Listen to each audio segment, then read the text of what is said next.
Bueno, mis hermanos, pues estoy aquí en obediencia al mandato de mi Señor Dios y de mi Señor esposo, porque la verdad esto yo lo platico con mujeres, pero Él me dijo que lo dijera ante todos, así que bueno, pues Él dice, será que Dios quiere, así que os aguantáis, hermanos varones, pero seguramente que sí tiene el Señor algo que decirnos. Pues este es el bebito, más allá del espejo, que me toma como un año escribiéndolo.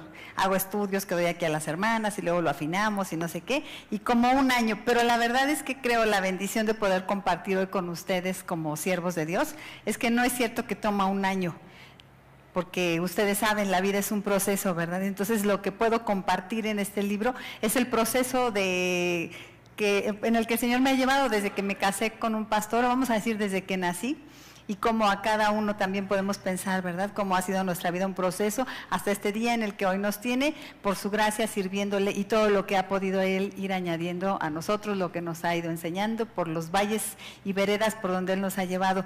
Y pues por eso lo presento ante ustedes como esposa de pastor, como una bendición que Dios me ha dado, más allá del espejo. Este título, Más allá del espejo, está así como cursi. Bueno, me sugirió mi esposo que siguiéramos con la línea, ¿no?, de los espejitos. Y tengo otros por ahí pendientes, otros libros que quiero escribir, que vamos a seguir con lo mismo de los espejos. Pero más allá del espejo es la idea para mí de vivir por fe, de vivir más allá de lo que miramos con los sentidos físicos y poder ubicarnos en el reino de Dios desde aquí y ahora, disfrutando de esa dimensión que Él tiene para nosotros, de vivir por fe, no por vistas. Es la idea entonces del título, Más allá del espejo. Y esta manera de poder vivir más allá del espejo, de poder vivir por fe, es una manera de pensar, es una forma nueva de pensar. Yo le llamo a esto, pues, parte de la inteligencia espiritual, y la palabra de Dios le llama sabiduría. Es la inteligencia espiritual o la sabiduría, la forma en cómo nosotros podemos tener este pensamiento que es el pensamiento de fe, la inteligencia espiritual o la sabiduría. Y es que fíjense que dicen los científicos, estudiosos del cerebro, neurólogos, psicólogos, psiquiatras y todos estos, que en términos de creatividad en nuestro cerebro tenemos tanto potencial sin usar que resulta que cuando un ser humano fallece, en términos de creatividad, su cerebro solamente ha sido usado como un 2% de todo lo que pudimos haber usado. O sea que cuando usted vaya al ataúd, va a tener un montón de etiquetas sin estrenar allí en muchas neuronas del cerebro. Tanto potencial desperdiciado. Es una mala noticia, ¿no? Bueno, pudiera ser también una buena noticia, porque entonces hoy le estoy informando a usted que tiene mucho por estrenar, ¿no? Tiene un 90 y tantos % de su cerebro para estrenar todavía, una gran capacidad en estos términos de creatividad de nuestro cerebro. ¿Y a quién no le gusta estrenar, no? A las mujeres nos encanta estrenar zapatos y nos los miramos y nos los miramos. A los hombres les encanta estrenar auto. Dicen que el perfume más caro es el de un auto nuevo, ¿no? A todos los seres humanos nos encanta estrenar. Pero ¿qué les parece estrenar cerebro? Estrenar una nueva forma de pensar, estrenar actitudes, conductas, reacciones que antes no teníamos y poder innovar en esa parte de nuestra vida. Es posible vivir vidas diferentes porque tenemos allí el potencial. Dios nos dio esa capacidad con esa cosa maravillosa que está dentro de la cabeza. Yo les digo a las hermanas que debajo de aquello que tenemos aquí, que es el peinado, que tanto cuidamos y luego sentimos así que suena aquí durito, allá adentro hay algo. Se llama cerebro. Hay que usarlo, digo a las mujeres, pero ahora le digo a ustedes, caballeros, con todo respeto. Vamos a estrenar una nueva manera de pensar. Entonces vamos a ver varios puntos que es lo que para mí significa mirar más allá del espejo, y los voy a tomar de un pasaje de la palabra que seleccioné, que más o menos me da los temas que necesitamos. Vamos a ubicarnos en la pantalla, en la palabra de Dios, Colosenses 1, 9 al 13, no tienen que abrir la Biblia, pero si desean pueden hacerlo. Y vamos a leer este pasaje, está larguito, pero de aquí vamos a tomar varias ideas que significan mirar más allá del espejo. Por lo cual, también nosotros desde el día que oímos, no cesamos de orar por vosotros y de pedir que seáis llenos del conocimiento de su voluntad en toda sabiduría e inteligencia espiritual, para que andéis como es digno del Señor, agradándole en todo, llevando fruto en toda buena obra y creciendo en el conocimiento de Dios, fortalecidos con todo poder conforme a la potencia de su gloria, para toda paciencia y longanimidad, con gozo dando gracias al Padre que nos hizo aptos para participar de la herencia de los santos en luz, el cual nos ha librado de la potestad de las tinieblas y trasladado al reino de su amado Hijo. Colosenses 1, 9 al 13. Bueno, pues sin más preámbulos, vámonos al primer punto, que es lo que necesitamos hacer para mirar más allá del espejo, para vivir más allá del espejo. Primera cosa, tenemos que hacer nuestro pedido de sabiduría. Veamos el pasaje cómo empieza. De nuevo, el versículo 9 dice: no cesamos de orar por vosotros y de pedir que seáis llenos del conocimiento de su voluntad en toda sabiduría e inteligencia espiritual. Esta es una carta que Pablo está escribiendo a los creyentes en Colosa, a los colosenses, y es como si el apóstol Pablo hubiera estado pensando en lo mejor que pudiera pedirle a Dios para los creyentes de Colosas. Y parece que no se le ocurre nada mejor a él que pedir que tengan inteligencia espiritual y sabiduría. Tal vez él pudo haber pensado, a ver, ¿qué será lo que más necesitan? No, pues matrimonios felices, o que no tengan problemas con sus hijos, o que tengan salud. No sé, pensando en nosotros como siervos de Dios, ¿qué cosa podría pedirse para nosotros? Yo tal vez pediría: Señor, que tengan éxito mis hermanos en su ministerio, que los diáconos no los molesten, que puedan tener crecimiento en sus congregaciones, que puedan tener unas instalaciones nuevas, muy bonitas. Podría pensar en muchas cosas que sería como el éxito que pensaríamos en lo que sería para un siervo de Dios. Pero Pablo no dice ninguna de esas cosas. A él se le ocurre que lo mejor que puede pedir para los creyentes es que tengan sabiduría y conocimiento espiritual. Porque Pablo sabe que teniendo esto, podrán tener todas esas otras cosas que para los seres humanos son tan importantes y que tanto anhelamos tener. Y entonces él está pidiendo por un crecimiento espiritual, por su discipulado. Siempre en todas sus cartas lo hace así. Pero fíjense, no sé si lo había usted observado, que cada vez que él está orando por los creyentes, pidiendo que tengan este crecimiento espiritual, lo hace en términos de que crezcan en ciencia, en conocimiento, en sabiduría. Puras cosas acá que tienen que ver con eso que les dije que tenemos acá dentro del cerebro, de la cabeza, que se llama cerebro. Vean, por ejemplo, cuando ora por los filipenses, estábamos con los colosenses, ¿verdad? Bueno, con los filipenses es semejante su oración, dice: y esto pido en oración, que vuestro amor abunde aún más y más en ciencia y en todo conocimiento.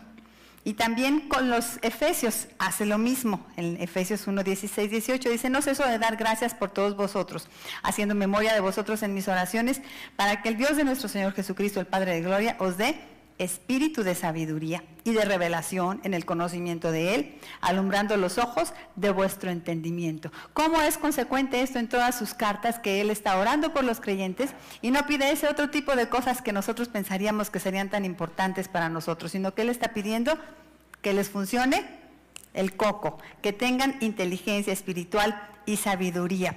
Y bueno, hemos visto qué es lo que pide por los colosenses: que sean llenos del conocimiento de su voluntad en toda sabiduría e inteligencia espiritual. Para Dios es muy importante esto. Y Pablo dice en oración, pidiéndolo al Señor, ¿verdad? Y entonces el Señor nos recuerda, en el Antiguo Testamento hubo una persona a la que se le puso enfrente Dios, ¿verdad? Y le dijo: a ver, dime, ¿qué quieres que yo te dé? Y Salomón hizo lo mismo que Pablo, ¿verdad? ¿Se acuerdan qué dijo Salomón? Pidió sabiduría. No sacó la listita de los pendientes que tenía, sino él también nos da el ejemplo en el Antiguo Testamento. A él lo que se le ocurrió fue pedir sabiduría. Así que nosotros, para poder mirar más allá del espejo, lo primero que tenemos que hacer es también hacer como Pablo y como Salomón, nuestro pedido de sabiduría. Es lo que más deberíamos de estar pidiéndole al Señor. Y dice la palabra de Dios en Santiago que si hacemos un pedido como este, el Señor, ¿cómo nos lo va a dar? Abundantemente y sin reproche. Si alguno tiene falta de sabiduría, pídala a Dios, el cual da a todos abundantemente y sin reproche, y le será dada. Miren, yo les comparto, cuando yo estaba pequeñita, sí dice mi esposo que yo quería ser escritora. Bueno, es que siempre me sentí muy inteligente. El día favorito para mí del año no era el día que venían los Reyes ni Santa Claus, mi cumpleaños más o menos, pero no, mi día favorito del año era el final de cursos en la escuela, cuando se iban a entregar las boletas y los diplomas a los alumnos sobresalientes. Y era mi día favorito porque Ay, no están para saberlo, ni yo para contarlo, pero toda mi escuela fui la niña del diploma, de la medalla y de todo, ¿no? Entonces, era para mí así como escuchar entre violines mi nombre, la alumna Yanina Briceño Falconi. Y entonces iba yo flotando, ¿no? Desde mi lugar hasta el frente a recoger mi diploma. Iba yo pensando ahí mientras iba caminando por el diploma, no, hombre, qué inteligente soy. Seguramente que yo llegaré a ser alguna científica, que descubra alguna cura contra alguna enfermedad, o llegaré a trabajar en la ONU. Me pensaba así cosas pues, de niña, ¿no? Ya luego cuando fui creciendo, pues me di cuenta que saben que toda esa bola de diplomas que acumulé no me servían para nada a la hora de comenzar a tomar decisiones en la vida. No era tan inteligente. La verdad, nunca me hicieron un examen de coeficiente intelectual, así que no les puedo comprobar si soy inteligente o no. Pero luego, pues con las decisiones de la vida dice uno, pues se me hace que no era tan inteligente, ¿no? Porque una cosa es esa inteligencia lógico-matemática y otra cosa es la sabiduría para vivir. Pero dice el Señor, pídanme esa sabiduría. Yo me casé con un pastor y cuando él me dijo que si quería ser su novia, yo estaba enamorada de él, ¿no? Y él no me había hecho caso, al fin ya, bueno, me hizo caso, se me declaró. Eso dice mi esposo que nadie lo cree, ¿verdad? Que yo era la que le tiraba el can a él y que él estaba, pues, indiferente ante mí. ¿Pueden creerlo? Bueno, esa es otra historia, luego se las cuento. Pero cuando me dijo que si yo quería ser su novia, yo dije, guau, no, es un pastor. Y yo ni siquiera seminarista soy, ¿cómo voy a hacerle, no? Para ser la esposa de un pastor. Y le dije eso. ¿Y saben qué me dijo? Si no te estoy proponiendo matrimonio, nada más estoy pidiendo que seas mi novia. Bueno, pero si no, de verdad, como dijo él, y yo no sé por qué estoy con él. Pero ya después que pues, me propone matrimonio, nos casamos y todo, y siempre sentía yo enorme, ¿no? Ese peso, esa responsabilidad de ser la esposa de un pastor, demasiado para mí. Y bueno, creo que, no sé si al principio lo hice, pero seguramente en estos tiempos en los que yo le he pedido al Señor sabiduría para esta gran responsabilidad, Él ha escuchado y de alguna manera todos podemos hacer ese pedido. Es lo que más necesitamos como siervos de Dios, mis hermanos. No necesitamos que los diáconos, estos que son caciques en la iglesia, se aplaquen, no necesitamos las nuevas instalaciones, no necesitamos ideas para las campañas evangelísticas, lo que necesitamos es sabiduría. Vamos a seguir platicando más para irle poniendo pues pies a esto, ¿no? Que significa la sabiduría. Pero necesitamos entonces una nueva forma de pensar. Por eso, número 1, haz tu pedido de sabiduría para poder mirar más allá del espejo y tener esta inteligencia espiritual. Segunda cosa que tenemos que hacer es no te conformes con la necedad. Seguimos en el pasaje que estamos estudiando. Pablo entonces pide que tengan conocimiento, sabiduría, inteligencia espiritual y luego dice ¿para qué? En el siguiente versículo dice ¿para qué? Andéis como es digno del Señor, agradándole en todo, llevando fruto en toda buena obra. Lo dejamos ahí, el versículo no lo quitamos, por favor, para irlo revisando un poco. Pablo en este versículo habla de una vida digna, ¿verdad? Dice como es digno, para que andéis como es digno. Habla de una vida digna, luego habla de una vida agradable, agradándole en todo, y de una vida de buenos frutos.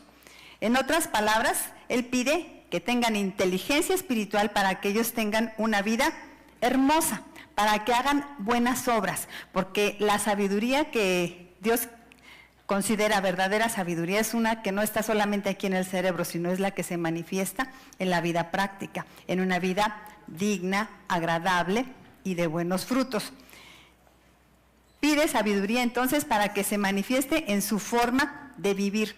Mire que si leyéramos este versículo al revés, no lo tengo escrito porque se oiría muy feo, pero leyendo lo contrario, diría así, para que no anden como es indigno del Señor. ¿Y luego qué sería lo siguiente? Desagradándole en todo. Y luego, vamos a decir, produciendo malos frutos, para que no anden de esa manera. O sea, vamos a decir en otras palabras, para que no sean necios, porque los necios así viven, ¿verdad? Viven vidas indignas, desagradables y de malos frutos. Y es que la necedad es así de horrible, ¿no? La falta de sabiduría inunda todas las áreas de una persona, y aunque la quisiéramos disimular y disfrazar, la falta de sabiduría se hace evidente.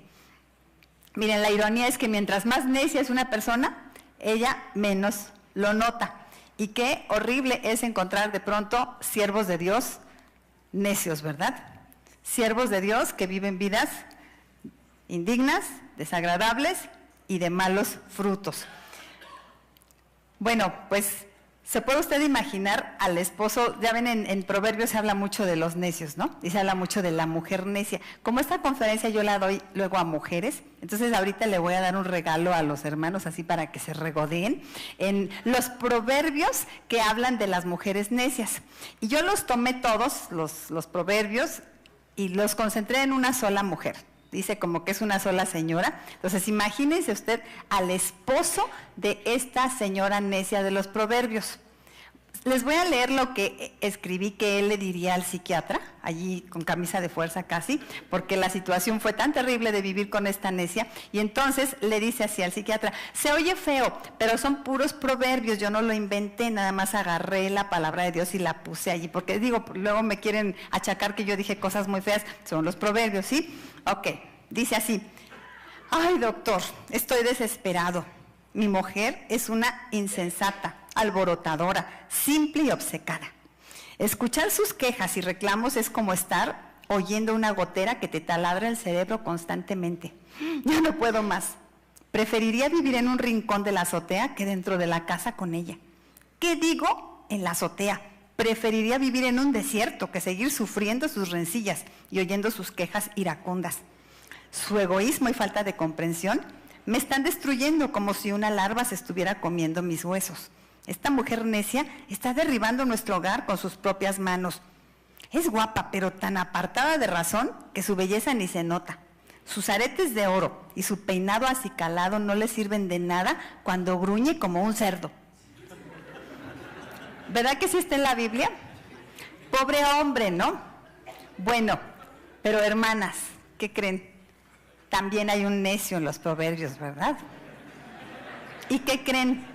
Hay más material para el necio. Sí, nomás que no hice tan largote el relato porque la verdad la conferencia solo dura 1 hora y me iba a tardar más, pero tomé algún poquito de material y entonces ella también tuvo que ir con el psicólogo, ¿no? Y entonces le dice así al psicólogo de su marido: él cree que su camino es derecho, en su boca hay demasiada soberbia, es un sabiondo. Se cree un erudito, pero en realidad dice puras sandeces. Es un insolente y no se detiene para dar a conocer su ira. Por eso se la pasa metiéndose en líos por su gran bocota. Es un imprudente que no mide las consecuencias de sus actos. Como buen necio, se junta con puros necios. Además, es un perezoso. Se la pasa hablando de grandes negocios que va a hacer, pero no hace nada. Solo pone pretextos y pretextos. Tan flojo es que mete su mano en el plato y ni aún a la boca se la lleva. Tratar de hacerlo razonar es totalmente inútil. Desprecia totalmente los consejos sabios. Su necedad es tan persistente que aunque la tratáramos de desvanecer en un molcajete, no se acabaría. Repite y repite sus necedades, como un perro que vuelve a su propio vómito. Ya no sé quién salió perdiendo, pero digo, son otros, ¿verdad? No vinieron aquí, ellos. Pero, ¿cómo ve? La necedad es horrible, ¿verdad? Ah, no, espérenme, ni terminé el relato. Me faltó un enunciado. Ok, como un perro que vuelve a su propio vómito. Ah, y lo peor es que nada más se le hace guapa a alguna mujer y se comporta como un buey que va al degolladero. Sí dice, ¿verdad? Si usted ha leído la Biblia, porque ya le dije, dice la Biblia, no yo, porque luego me andan achacando que yo fui la que lo dijo, pero dice la Biblia. Bueno, pues es horrible la necedad, ¿no? Pero así tan horrible es la necedad como hermosa es la sabiduría. La sabiduría también se hace evidente en todas las áreas de la vida de una persona. Y entonces ser sabio hace bellas a las personas y se muestra, ya les decía, en la vida práctica, en una vida digna, agradable y de buenos frutos. Si está presente la sabiduría, no importa qué cosa nos falte, pero esta nos dará entonces una perspectiva de gozo, plenitud de vida y seremos una persona que puede compartir bendición a otros. Por eso este punto es, no te conformes con la necedad. Tenemos que ser conscientes de lo horrible que es la necedad, de lo bella que es la sabiduría, y no conformarnos con menos que ser una persona sabia. Ese debería de ser nuestro estándar, nuestra meta a seguir. Miren, cuando yo era niña, estudié ballet clásico. Y entonces, bueno, pues los ejercicios que le ponen a uno de estiramiento, las rutinas que hay que estar haciendo. No es fácil el ballet porque hay que ser muy disciplinados, ¿no? Pero la parte más difícil es cuando empieza el entrenamiento con las zapatillas de puntas. Ponme por favor por ahí la imagen. Cuando empieza el entrenamiento con las zapatillas de puntas, es verdadero dolor para la alumna de esa clase de ballet. Se hacen ampollas en los pies, de tanto y tanto estarle dando, y la niña pues no puede detenerse, aunque esté la ampolla reventada, aunque se esté sangrando. Aquellas zapatillas del primer entrenamiento de una alumna de ballet quedan manchadas de sangre. Si no se mancharon de sangre, aquella niña no aprendió. De hecho, los pies se hacen callosos y feos, pero ya después, ¿no? Los pies de las bailarinas quedan feos, pero primero tienen que pasar por ese tiempo de dolor. Si una alumna en aquellos tiempos en mi escuela resultaba que era floja, que no quería soportar el dolor y decía, no, ya no quiero, pues ¿qué hacía? Aventaba las zapatillas y goodbye, ¿no? Se iba a la natación o cualquier otra disciplina que pudiera aprender. Solamente las que aguantaban esta parte del dolor podían llegar a las siguientes etapas. Las profesionales, pues solamente son las que han podido pasar por ese dolor. Y les pongo esta alegoría, mis hermanos. Miren, ahí está una que logró superar, ¿no? Y puede dar esos pasos preciosos de bailarina, pero detrás de esos pasos de bailarina hubo todo un proceso y un camino de dolor que ella tuvo que superar. Pero les pongo este ejemplo porque les voy a dar un testimonio. Si son chismosos, así como curiositos como todos los seres humanos, aquí les va a gustar porque les voy a contar uno de mis testimonios no tan lindos de mi vida. Cuando yo estaba jovencita, a los 14 años, yo ya me había entregado a Cristo a los 13, me había bautizado incluso a los 13, pero a los 14 estaba yo en un campamento de jóvenes de mi iglesia y éramos como 14 porque era una iglesita chiquita aquí en México, en la colonia de Mixcoac.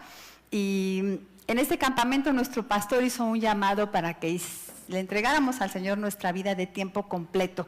Había estado hablando de ese tema durante todas las conferencias y yo estaba realmente conmovida. Así que cuando el pastor hizo el llamado, yo lo acepté. Yo le dije al Señor, yo quiero entregarte mi vida para servirte de tiempo completo, como tú quieras, Señor.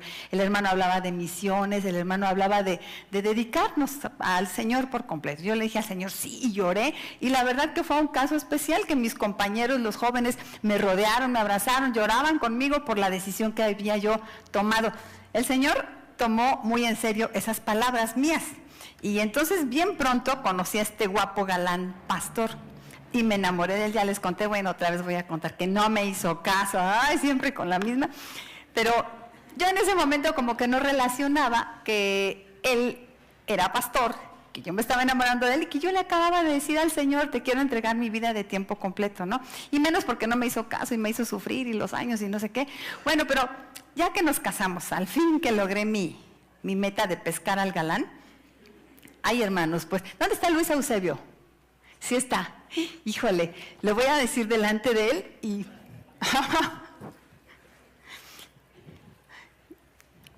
y voy a llorar, híjoles, no puedo. Bueno, ahí les va. Me casé con el pastor y me llevó de aquí del DF. Yo aquí nací, aquí me crié, niña de la ciudad, la princesita de mi mami, niña consentida de mi mamá. Yo no sabía hacer ni un huevo cuando me casé, hermanitos. Tenía 18 años y pues me dedicaba a la escuela, muy estudiosa, eso sí, pero nada de la casa. Y pues consentida, tenía mi carro y pues todo lo que yo quería, ¿no? Y entonces me caso con un pastor que lo invitan a pastorear allá en Azael. Ponga la foto, hermanita, por favor. Ese es el templo de la Iglesia Bautista Azael a la que llegamos cuando yo tenía 18 años, recién casadita. En la colonia, por el Cerro de la Cruz, ahí en Chihuahua, la periferia de Chihuahua, para ese tiempo era una orilla apartada de toda la mano de Dios y de toda la civilización ahí en Chihuahua. No estaba urbanizada, no había pavimento en las calles, y no voy a decir que había tierra, no, eran piedras, rocas, ¿verdad, hermano? Para caminar, andar ahí en algún carro era súper difícil. Agua había, a veces en la mañana yo tenía que juntar el agua en unas cubetas, y con eso pues tenía yo que hacer como la limpieza de la casita, que la casita era una cosa así semejante a eso que ven ustedes allí. Eran 2 cuartos, con el techo de lámina, con un pasillito en medio que ni tenían ni siquiera el cemento aplanado, era tierrita, así que yo barría mis cuartitos y la tierrita la aplanaba, y juntaba mi agüita allí, un calorón de la patada que hacía, el friazo y el calorón tremendo, que aire acondicionado ni que nada íbamos a aspirar a tener allí. Y pues mi esposo ganaba un sueldo bastante chiquito, ¿verdad, hermano? Y pues apretados económicamente, recién casada, entonces estaba yo viviendo lejos de mi mamá, lejos de mi ciudad, adaptándome a situaciones económicas muy diferentes, de trabajo muy diferentes. Yo no pude seguir estudiando porque estaban las cosas difíciles para que yo reanudara mis estudios allá en Chihuahua, y pasó tiempo y cada vez era como más pesado para mí. Se me olvidaba como aquel tiempo en el que yo le había dicho al Señor, yo voy a hacer lo que tú digas, Señor, yo te voy a servir y no me importa dónde tú me quieras llevar. Difícil se me fue haciendo, tanto que se le ocurre a un hermano misionero americano, Ronnie Barrón, llevar un ministerio ahí agrícola a Chihuahua, y la cosa era predicar el evangelio a personas con escasos recursos y ayudarles a tener como una granjita en su casa. Y entonces nos agarró de modelo mi casa, ¿no? Y llenó el patio de gallinas, pollos, conejos y una hortaliza. Está así como interesante, ¿no, hermano? Dices, ¡ay, qué padre! Raro para una chamaca de ciudad, ¿no? Tener todo ese animalerío ahí en la casa, y no tenía la menor idea de cómo se cuidaba todo aquello. Pero el colmo fue cuando los animalitos estos se llenaron de los gorupos, o como se llaman estos piojitos, pulga, chinches o lo que sea, que se les hacen a los pollos. Se llenaron los pollos, se llenó la casa, se llenó el closet, se llenó mi cama de esos animalitos en el calorón ese tremendo de aquella casa. Y pasaron unas noches en las que yo no podía dormir porque me picaban los bichos estos. Yo me sentía joven, hermanos. Sentía que me había pasado todo y ya nada más me estaba ahora la sarna encima, ¿no? Y entonces, una mañana me senté, espérenme tantito, me senté en la esquina de la cama porque no podía dormir de tanta comezón que tenía y de tanto calor que tenía. Y me senté ahí en la esquina de la cama con un solo pensamiento en mi cabeza.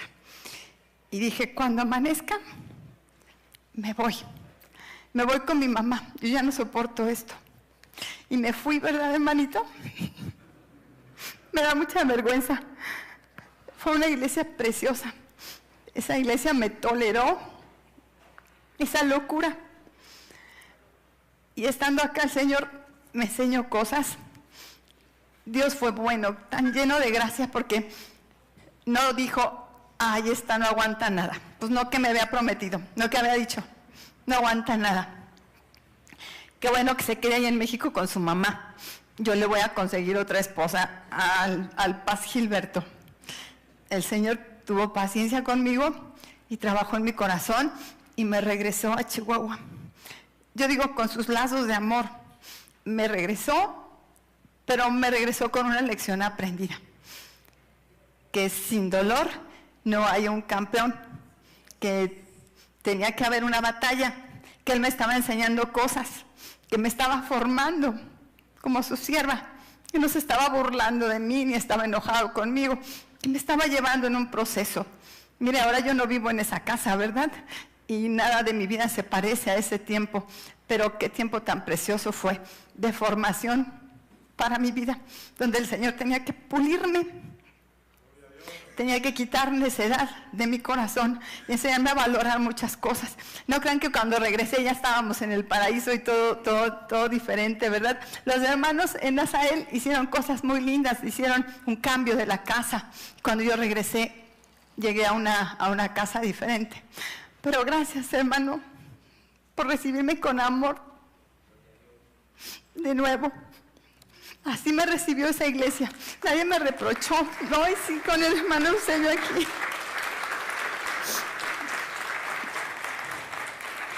Saben que esto lo he contado varias veces porque pues así estoy presentando mi libro, pero no lo había contado enfrente del hermano Eusebio nunca.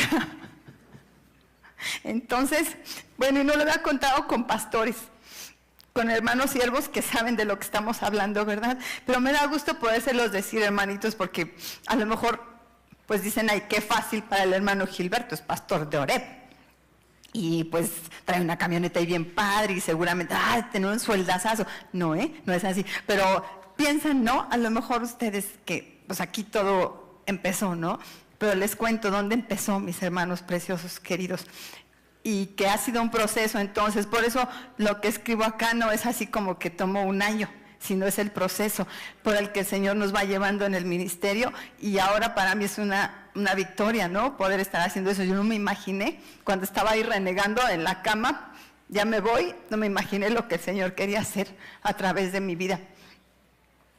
No debemos conformarnos con la necedad entonces. Si hay dificultades, cosas diferentes, difíciles en nuestra vida, tomémoslos así como procesos en los que el Señor está puliéndonos, trabajando en nosotros, enseñándonos cómo ser mejores siervos suyos.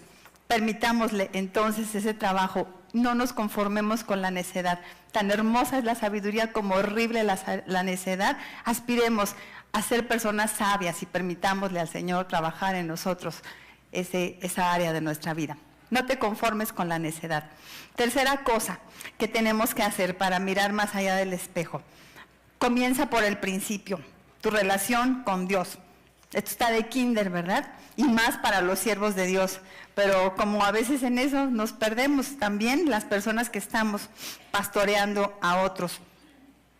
El pasaje continúa diciendo, empezó diciendo que seáis llenos de conocimiento de Dios en toda sabiduría e inteligencia espiritual. Dice creciendo en el conocimiento de Dios.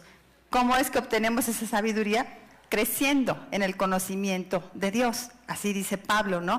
Pero también así lo dice el Señor en el Antiguo Testamento, cuando tenemos la definición esta de qué es sabiduría, que dice el temor de Jehová es el principio de la sabiduría, y el conocimiento del Santísimo, la inteligencia. Son las mismas palabras que está usando Pablo, ¿verdad? Está hablando de que conocer a Dios es tener sabiduría. Pero en este verso de Proverbios 9 y 10, ahí lo dejamos tantito, yo veo así como una ecuación matemática o algo así, digamos como la regla de 3 simple de la sabiduría o algo así, porque tenemos varios elementos ahí, el temor de Jehová y tenemos el conocimiento del Santísimo. El temor de Jehová más el conocimiento del Santísimo. Estas dos cosas sumadas nos van a dar sabiduría e inteligencia, dice el versículo. Vuélveme atrás otra vez para verlo de nuevo. Dice, el temor de Jehová es el principio de la sabiduría y el conocimiento del Santísimo es la inteligencia. Otra vez a la suma completa. Digo entonces que es la regla de 3 simple o la ecuación matemática de la sabiduría. Temor y conocimiento. Temor y conocimiento. Habla de una relación con Dios. Por eso digo que la tercera cosa que tenemos que tener para ser sabios es comenzar por el principio, nuestra relación con Dios. Y el principio, como dice Proverbios, ¿verdad? El principio de la sabiduría. Nuestra relación con Dios. Pero es una clase de relación que no es nada más relación, así como decimos, ¿no? Conocer a Dios, como se conoce a alguien allí de nuestra colonia, o como conocemos a una persona cualquiera, no. Está hablando de un conocimiento con temor. O sea, es un conocimiento tan intenso, tan profundo, que entendemos bien quién es Dios, que entendemos bien qué clase de Dios es al que seguimos, que nos hace entonces ser reverentes delante de Él y adorarle, someter nuestra vida delante de Él. Es mucho más que simplemente conocer, habla de que vivimos una vida de sumisión total a Él, porque eso es adorar. Adorar no es, ya nos explicó Eli a los que estaban en el taller hace ratito, que no tiene que ver tanto con forma, sino con el sometimiento de nuestra voluntad a Él. Conocerle tanto que nos hemos sometido a Él. Comienza por el principio para ser sabio. Conoce a Dios de esta manera. Ten una relación con el Señor de esta manera, que le conoces tan profundamente que vives en sometimiento a Él. Los primeros cristianos, ustedes saben, bueno, el griego era el idioma de aquel momento, entonces se decía que quien se convertía a Cristo experimentaba un cambio de mente. ¿Se acuerdan ustedes la palabra en griego cómo es? Metanoia, que experimentaban una metanoia. ¿Qué quiere decir? Cambio de mente. Cambio de mente. Estamos hablando otra vez del cerebro, del conocimiento. Conocer a Dios es estrenar una nueva forma de pensar. Conocer a Dios es usar un campo de esas neuronas que se iban a morir sin estrenar. Los que le conocemos a Dios, por lo menos esas neuronas ya no las tenemos sin estrenar, porque hemos conocido a Dios de esa manera. Y conocer a Dios de esa manera va a quebrantar muchos otros patrones de pensamiento que hay en nuestro cerebro. Miren, nuestro pensamiento, ponme el anterior, por favor. Nuestro pensamiento funciona más o menos así, por patrones de pensamiento. Patrones de pensamiento que emanan de raíces que son como las bases de nuestra forma de pensar, y de allí van a emanar como ramas todos nuestros pensamientos. Y los pensamientos son físicos, son neuronas que se conectan unas a otras. Cuanto más nosotros persistimos en una forma de pensar, más fuerte se hace esa conexión neuronal. Y entonces se vuelven como los pensamientos preferenciales, porque están tan arraigados que cuando nos dicen algo, vamos a reaccionar de esa misma manera siempre, porque es la que siempre hemos tenido. Son los hábitos, son la forma de pensar, las creencias que tenemos tan arraigadas los seres humanos. Patrones de pensamiento son, por ejemplo, esas frases que tenemos todas las mamás, que parece que hay una escuela de mamás donde nos enseñan a las mamás las frases estas, porque todas las decimos, ¿no? Que si tu compañero se tira por un barranco, ¿tú también te vas a tirar? Todas las mamás lo dicen, ¿no? ¿Qué crees, que el dinero se barre con la escoba? ¿O qué crees, que el dinero nace en los árboles? Todas las mamás los decimos, nos las enseñan en la escuela de mamás. Son patrones de pensamiento que tenemos ahí, no siempre le vamos a decir así al hijo, ¿no? La peor que tenemos, esa de que si cuando no encuentra una cosa, ¿no? ¿Y qué te hago si voy y lo encuentro, no? Todas las mamás decimos eso, pero la peor es esa: cállate y contéstame. Sí, todos decimos así. ¿Te ha pasado hoy? Ok, bueno, ya nos quedó claro cómo funciona esto de los patrones de pensamiento, ¿no? Tendencias que siempre tenemos. Como pastores también, cristianos, pastores, siervos de Dios, también tenemos así como nuestros patrones de pensamiento. El siempre lo hemos hecho así, o el no se puede, o los complejos que tenemos, los miedos que tenemos. Todo eso son patrones de pensamiento que tenemos ahí, que nos hacen vivir de una manera, porque como pensamos, así vivimos. Nuestra conducta es modelada por nuestra forma de pensar. Bueno, pues cuando conocemos a Cristo, tenemos un cambio de mente, una nueva mente. ¿Esto qué significa? Se los ilustro así como les estoy explicando. Es como si una nueva raíz de un nuevo árbol fuera puesta en nuestra cabeza, que es Cristo. He creído en Cristo. Entonces, ese nuevo árbol va a dar una serie de nuevas ramas de pensamiento. Un pensamiento efectivo, un pensamiento sabio, un pensamiento diferente, que ya no emana entonces de lo que yo antes creía, sino que emana de lo que Cristo ahora me dice que soy, que viva, que haga, que crea. Por eso Pablo habla del viejo hombre y del nuevo hombre. Está hablando de la vieja naturaleza con esos antiguos patrones de pensamiento, pero en Cristo ahora tenemos la oportunidad de vivir una nueva forma de pensar. Por eso dice la palabra de Dios que el principio de la sabiduría es el temor de Dios. Estábamos hablando de tener una relación con Dios para poder vivir más allá del espejo.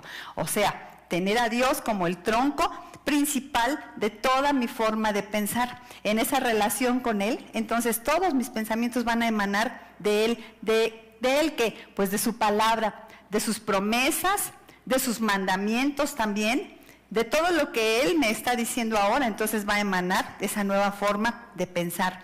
Dice Proverbios 3:5, confía con todo corazón en el Señor y no en tu propia inteligencia.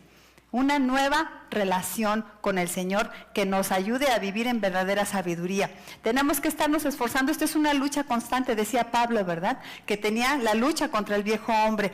Para vivir más allá del espejo tenemos que derribar esos antiguos pensamientos, llevarlos cautivos y poder, en cuanto a nuestra relación con Dios, tener esta nueva clase de pensamientos. pero una relación en la que conocemos al Señor tanto que nos sometemos delante de Él. Ese es el tercer punto. Cuarto punto, mis hermanos. Bueno, por eso terminamos diciendo confía, comienza por el principio. Ponme el siguiente. Comienza por el principio, tu relación con Dios. Y número 4, ejercítate en la fe. Ya tenemos esta nueva forma de pensar, este campo sin estrenar de nuestro cerebro se ha inaugurado, ahora tenemos que extenderlo y fortalecerlo. Esto se hace a base de ejercicio. Dice el pasaje que estamos leyendo de Pablo, íbamos con que pide pide que tengan sabiduría, inteligencia para que anden vidas llenas de fruto, de gracia, agradables, pero ahora dice fortalecidos en el versículo 11, fortalecidos con todo poder, conforme a la potencia de su gloria, para toda paciencia y longanimidad. Por eso digo de ejercitados, porque él está hablando así como de fortaleza, ¿no? Y habla como de un superpoder, como que la sabiduría es un superpoder para nosotros.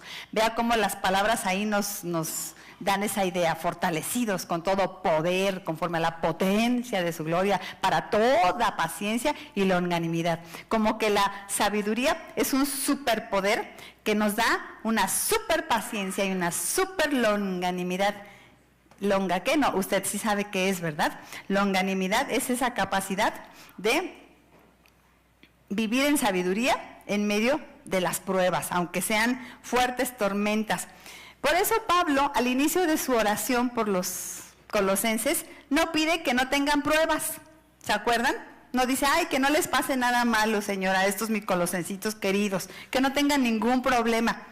Y los de Colosas dirán, ay, qué mala onda Pablo, ¿verdad? ¿Por qué no se puso a hacer ese tipo de oración por nosotros? Porque se pone a pedir nada más oración. Pero él no hizo este tipo de oraciones. No pidió que no tuvieran tormentas, sino pidió que las tormentas de afuera no les inundaran adentro, que tuvieran esa como impermeable para las tormentas. Y fue realmente lo que Jesús también pidió por nosotros. ¿Se acuerdan cuando pidió por nosotros y pidió por Pedro? ¿Se acuerdan cuando oró por Pedro, cuando Pedro estaba, cuando Jesús estaba a punto de ser aprehendido? Entonces hizo una oración por Pedro. ¿Se acuerdan cómo pidió?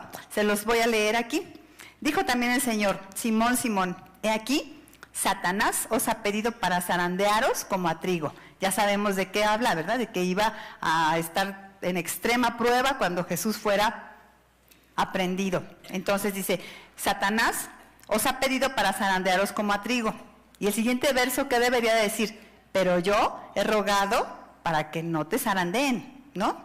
O para que no te pase esto que estoy viendo que te va a pasar. Eso es lo que todos quisiéramos, ¿no? Que se pidiera por nosotros cuando va a venir una prueba y que no llegue. Señor, intercede por mí, que no venga la prueba. Pero Jesús no dijo eso. Miren, pero yo he rogado por ti. ¿Qué dijo Jesús? ¿Alguien se acuerda? Para que tu fe no falte. No dijo, para que no seas zarandeado, no, para que tu fe no falte. Esto de zarandeado como el trigo es una buena metáfora que el Señor introdujo aquí.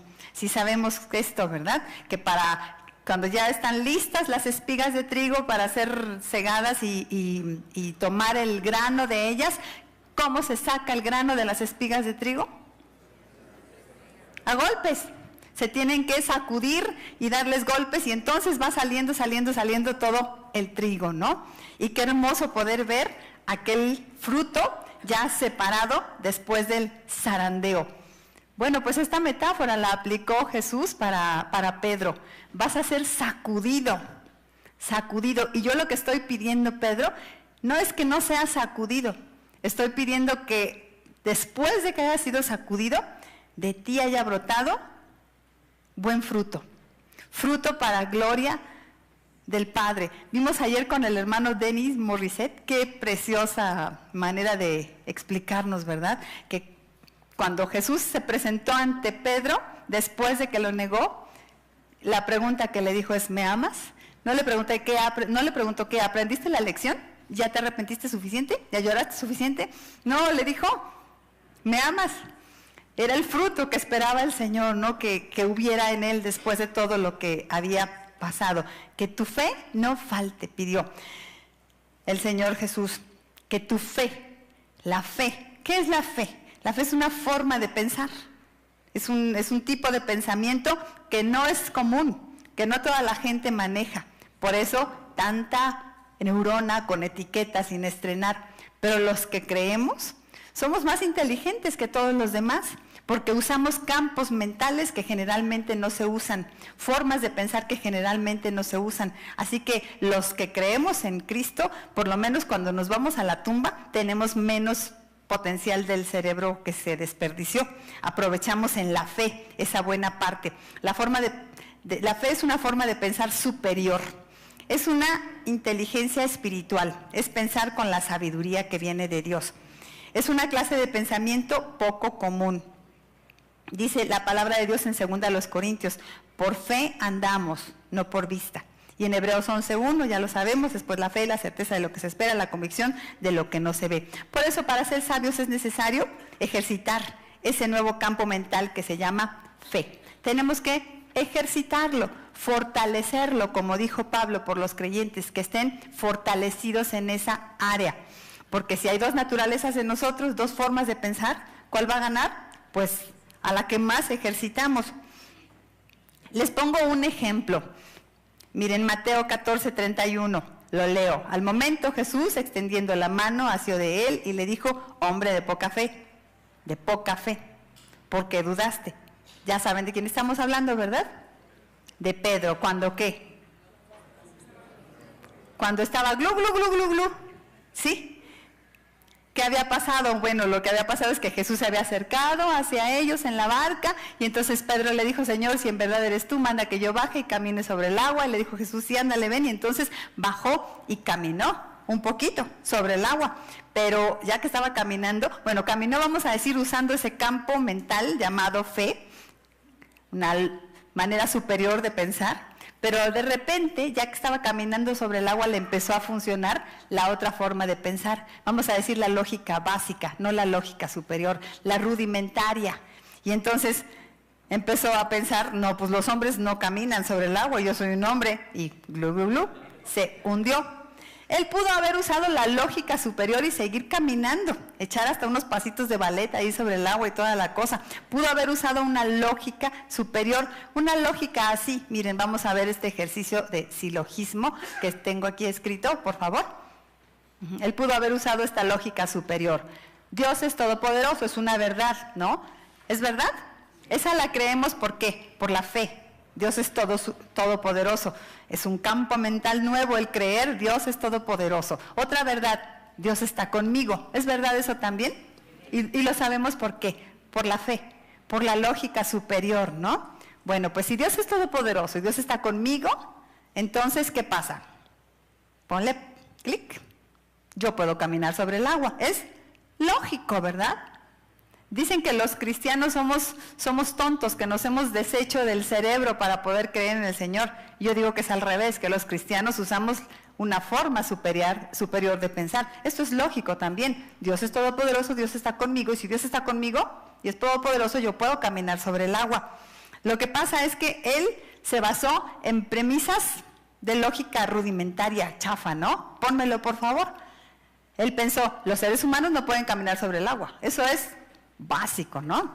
Y yo soy un ser humano, entonces, si no caminan los seres humanos sobre el agua y yo soy un ser humano, pues entonces ¿yo qué? No puedo caminar sobre el agua, ¿ve? La lógica básica. Bueno, pues tenemos que ejercitarnos en el tipo de pensamiento de la lógica superior para poder vivir más allá del espejo, en esa otra dimensión que es el reino de Dios desde aquí y ahora. Vivir por fe, no por vistas.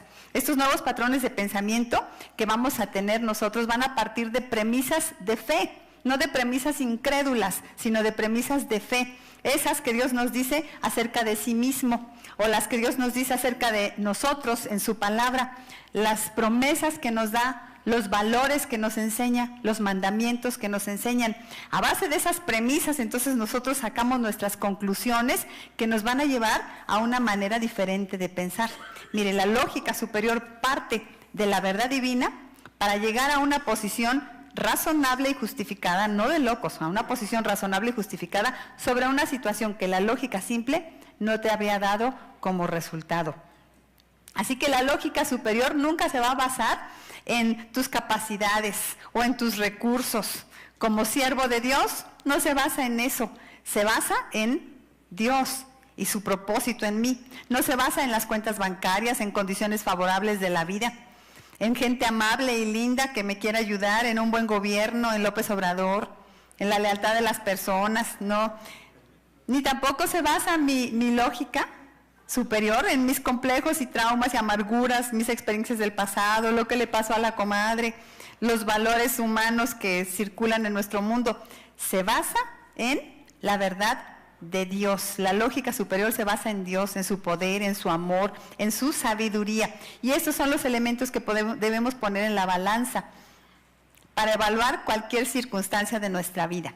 Nada le hace contrapeso al amor y poder de Dios.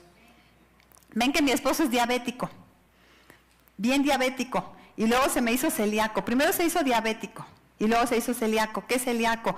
Es intolerante al gluten. Entonces, bueno, por lo menos ha sido amable y me las ha ido dando en abonos, ¿no? Hace como 6 años se hizo celíaco, y hace como diabético, y hace como 6 se hizo diabético. Celíaco. La verdad es que ya yo estoy por entregar la garantía, ¿no? Reclamar, pero ya no están ni sus papás, así que ya no tengo ni a quién reclamarle el modelito delicado que me salió. Vamos cambiando con el tiempo y entonces se hace necesario que nos vayamos ajustando a esas nuevas situaciones. Yo lo sigo amando y como hice un pacto con él cuando nos casamos de que íbamos a estar juntos en la salud y en la enfermedad, entonces pues ya me amolé y tengo que seguirle, ¿no?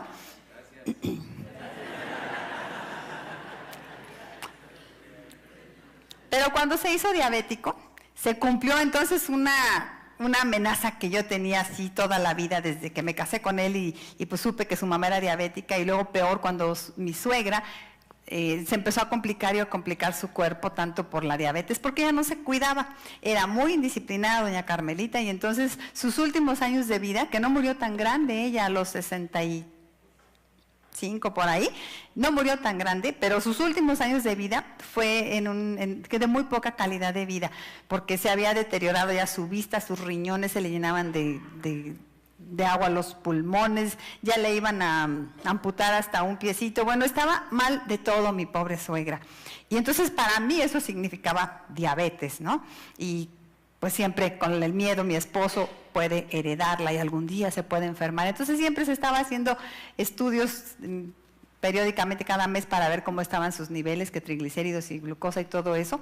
Y pues de pronto hubo unos meses en los que estuvo un poquito alta el azúcar, entonces un médico le mandó la curva de tolerancia a la glucosa para saber qué, y pues ya estábamos ahí en el consultorio con los resultados a ver qué nos iba a decir, y el doctor los ve y finalmente dice: pues sí, reverendo, porque así le dice el médico a mi esposo, sí, reverendo, usted es diabético. Cuando dijo eso, hermanos, fue así como que se me abrió el piso y yo me fui allí y luego me fui por la calle de la amargura pensando: híjole, no, la historia terrible de mi suegra y lo que vamos a vivir, y ahora mi esposo diabético, y cómo le vamos a hacer. Y yo así toda, Marga López, digo yo, Sara García, de verdad la marque, llorando por la situación, y de pronto el Señor así me trae de la oreja, de regreso de la calle de la amargura por donde yo andaba, con nuevos pensamientos, con una lógica superior, y me dice el Señor: a ver, tu suegra no se cuidaba, pues por eso se deterioró tanto su organismo. Pero tu esposo está bien, no está en un coma diabético ni nada, era un poquito alta que estaba el azúcar nada más, pero pues ya era diabético, pero no está mal, aprende a cuidarlo, aprende las dietas y todo lo que haya que hacer y puede estar bien. Y yo dije: sí es cierto, ¿verdad? Y entonces así como que me puse la capa de superhéroe, el superpoder que el Señor me dio en ese momento, y me dijo el Señor: pues cuídalo. Y decidí, voy a aprender todo lo que se tenga que aprender sobre la diabetes, me voy a hacer la máster de la diabetes y lo voy a cuidar porque lo cuido. Hace 6 años, ¿verdad? En este momento mi esposo no toma nada absolutamente para la diabetes, ni metformina, ni todos esos nombres que ya ni me los sé, porque no los toma, insulina mucho menos, no toma nada, y él mantiene sus niveles de azúcar normales. Cuando le sale 110, ¡oh! A mí me da el soponcio, digo que está muy alto, imagínense, 110. Él está súper bien de su glucosa. Hasta tengo ahí una foto, creo que sí la pusimos, ¿sí? ¿No está?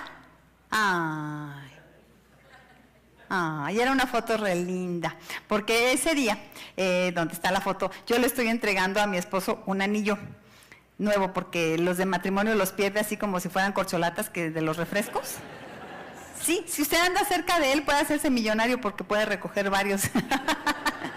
Bueno, entonces le entregué yo en un culto porque habíamos tenido el mes de la familia y entonces hicimos renovación de votos los matrimonios, pero yo le di ahí frente a toda la iglesia su anillo y le dije, le dije una frase que les tengo que explicar antes porque él había predicado de cómo Martín Lutero y su novia, la monjita, ex monjita, que ellas se hicieron novios. Ustedes que son pastores y saben el chisme ese, ¿verdad? Y ahora que estamos con la reforma viene a colación el hermano Lutero, porque estaba enamorado de la monjita y la monjita de él, pero él nomás no se lanzaba, ¿no?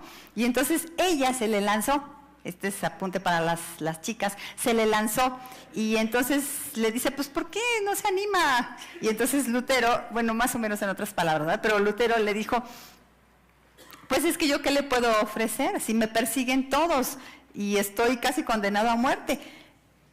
Y entonces ella le dijo, bueno, pues yo le ofrezco a usted que para que sus enemigos lo venzan tendrán que pasar sobre mi cadáver. Ándele, qué viejo ronón, ¿verdad?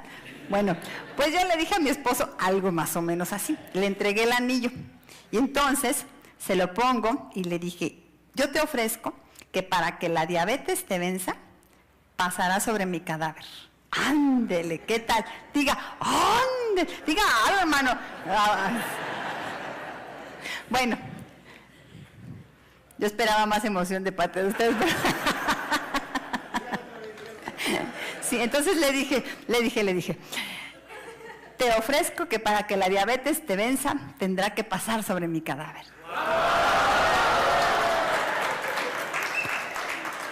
Sí moví fibras, mi amor. Bueno, entonces después de este emotivo momento, ¿pero de qué estábamos hablando, hermanitos? De la lógica superior. De la lógica superior. Ve cómo cualquier situación que se nos presenta en la vida la podemos ver de acuerdo a la lógica rudimentaria, con esos patrones de pensamiento antiguos que nos derrotan, o podemos verlos en base a esos pensamientos que emanan de Dios y de la fe, las cosas que Él nos dice. Y entonces nos ponemos esa super capa, ¿no? De superhéroes, gente sabia, siervos de Dios, llenos de esa sabiduría que Dios nos da. Por eso, ejercitémonos en la fe. ¿Cómo nos ejercitamos? Pues ante la prueba, ni modo. Esas situaciones difíciles son las oportunidades, las encrucijadas en las que nosotros tomamos la decisión de vivirlas así o asá. Ejercitémonos en la fe. Por último, mírate como Dios te mira. Es lo otro que tenemos que hacer. Aquí hago publicidad en mi primer libro, mírate en este espejo. Que nos miremos en ese espejo de Dios para que sepamos quién somos. Eso es parte de nuestra inteligencia espiritual y sabiduría. Y lo dice este mismo pasaje que estamos siguiendo, la misma oración de Pablo por los colosenses. Está larga la oración, pero termina diciendo, con gozo, dando gracias al Padre, que nos hizo aptos para participar de la herencia de los santos en luz. Mírate como Dios te mira. Aquí en este verso tenemos que ver quién es Dios y quién somos nosotros. Pablo dice, a ver, sepan quién es Dios para ustedes. Dice ahí que es Padre, ¿verdad? Dios es nuestro Padre. Dios es nuestro... ¿Y qué ha hecho por nosotros? Pues nos ha hecho partícipes de la herencia con los santos en luz. Entonces nos miramos en el espejo de Dios y según este versículo, vean todo lo que dice. Dice que soy tan amada que me hizo su hijo. Que soy tan amada que me hizo apta para Él. Que soy tan amada que me hizo heredera, sí dice ahí, ¿verdad? Que me hizo heredera. Y soy tan amada que me hizo parte de su reino, herencia de los santos en luz. Este es un gozo que nada nos puede quitar, mis hermanos preciosos, pastores, siervos de Dios, para poder vivir más allá del espejo, el reino de Dios desde aquí a ahora, vivir por fe y no por vistas. Necesitamos mirarnos como Dios nos mira, porque a veces no nos miramos así, nos miramos con pocas capacidades, nos miramos en los ojos de los que nos han despreciado, del diácono ese molesto que nos humilla, nos miramos en los ojos del sueldo que nos dan y pensamos que eso valemos, ¿no?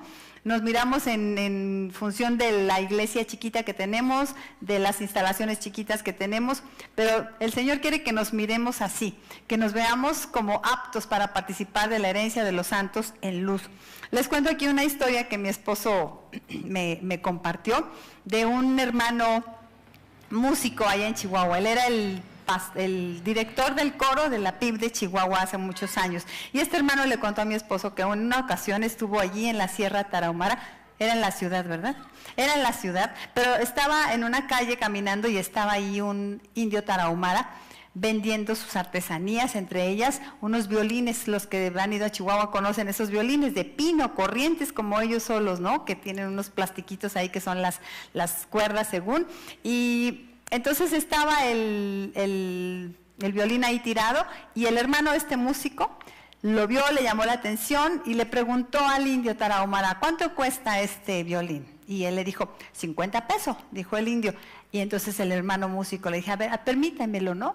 Y entonces lo toma el hermano, lo empieza a medio afinar, lo que se puede, difícil, pues era una cosa corriente, pero lo empieza a afinar y entonces empieza a tocar.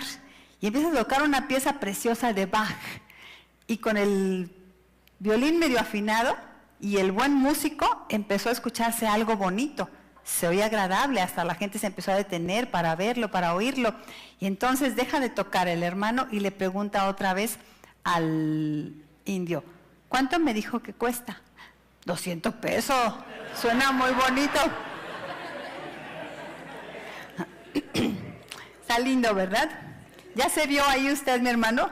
Usted y yo somos ese violín, corrientes como nosotros solos, chafas, con tantas debilidades. Y disculpe que le diga yo a usted, me estoy incluyendo, pero pues somos seres humanos normales, ¿no? De carne y hueso. Aquí no hay ningún extraterrestre, ningún ángel con alas.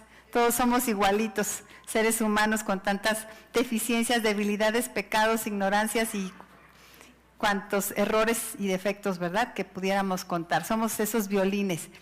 Pero el Señor hace la obra a través de nosotros porque Él ha querido. En tanto nosotros nos pongamos en sus manos, seremos valiosísimos.